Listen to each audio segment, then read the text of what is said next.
Now, for those of us, and there are bunches of us, who cared deeply about the study of infectious diseases, it's the Seventh-Day Adventists that did a lot of the chemical and viral testing during World War II, right? Is that right? Yeah, they were putting the 8-ball that you the white coats, or yeah. I mean, they subjected themselves, right, to that testing. Yes. I saw the 8-ball, and it's pretty scary. You know, USAMRIID, which is the U.S. military. It's like CDC in Atlanta is for diseases that get out accidentally, and USAMRIID is CDC if they do it on purpose. And during World War II and after, the Seventh-Day Adventists were pacifists, right? Right. Or are pacifists. Well, yeah, conscientious objectors. Yeah. So they're okay with being chaplains and military medics. Right. But they're not like total non-participant. I see. Yeah. And they were worried about their image, right? Because they're afraid they were coming off as pussies. Unpatriotic. Yeah. Such, yes. And so they volunteered, or they're the big. Who's the big hoo-ha? What's the big hoo-ha called?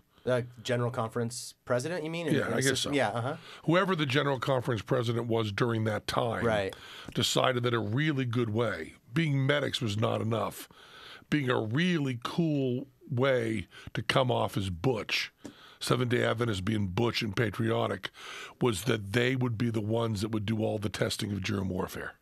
Whoa. Now that's the kind of boss you want. It worked. Yeah, That's butch. Yeah, that's butch. That's butch. And you probably know more about that than most Seventh-Day Adventists, honestly, because you can imagine that's not something that. Well, I would think it would be. I mean, it certainly shows if your idea is putting aside self for country, Seventh-Day Adventists should talk about that a lot. Dig this, okay? You would go, they put the Seventh-Day Adventists on buses, and they'd bus them to wherever that is. Is Fort Dix or something? I don't know where USAMRIID is. I've been there, but, you know, I'm always lost. Exactly. You wouldn't know where it was if it was next door to your house. Right. And they bus them out there, and they'd put them in dorms on the Army base. And then they would get up in the morning, and they would give them a full physical. And if they were completely healthy, like not even the slightest sniffle or not the slightest little in the throat, completely healthy, they'd put them in this thing they called the 8-ball, which is this gigantic sphere with one entrance in the bottom, like a diving bell, but probably 20 feet in diameter. You know, like 10 people could stand at the bottom of the sphere, like a giant basketball in the back. And they just put them in and seal it. And then they would, from the top, put in virus. And of different amounts and different aerations and so on. And spray it down on them. And then bring them out and put them into quarantine. And then watch them get the flu. Jeez. So what you wanted to do during World War II, your plan would be, first of all, become a Seventh-Day Adventist. Yeah. So you're not going to war. Right. Then get on the bus. Then the next morning when you get up,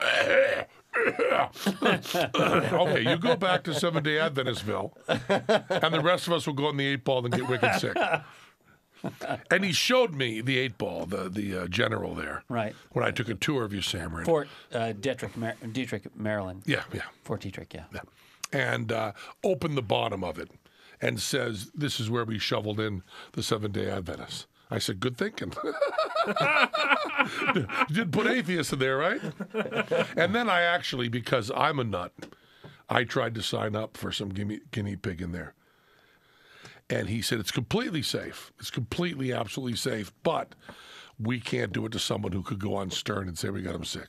So I said, that completely safe thing. He said, yeah, it's completely safe. I'm sure they told people going the 8-ball is completely safe. No, they never told him that. There's no way when you see the 8-ball. Well, how does the pitch work then? How do you get me inside an 8-ball? If you don't go in the 8-ball, people will think Seventh-Day Adventists are pussies. And then you say, you'll okay. be sent to the front. You know, I mean, it's Hogan's Heroes. Cannon fodder. You know, you're going to the front if you don't do something. Yeah, that's the way we study history here on Sunday School. Exactly. Hogan's Heroes. I like that, yeah.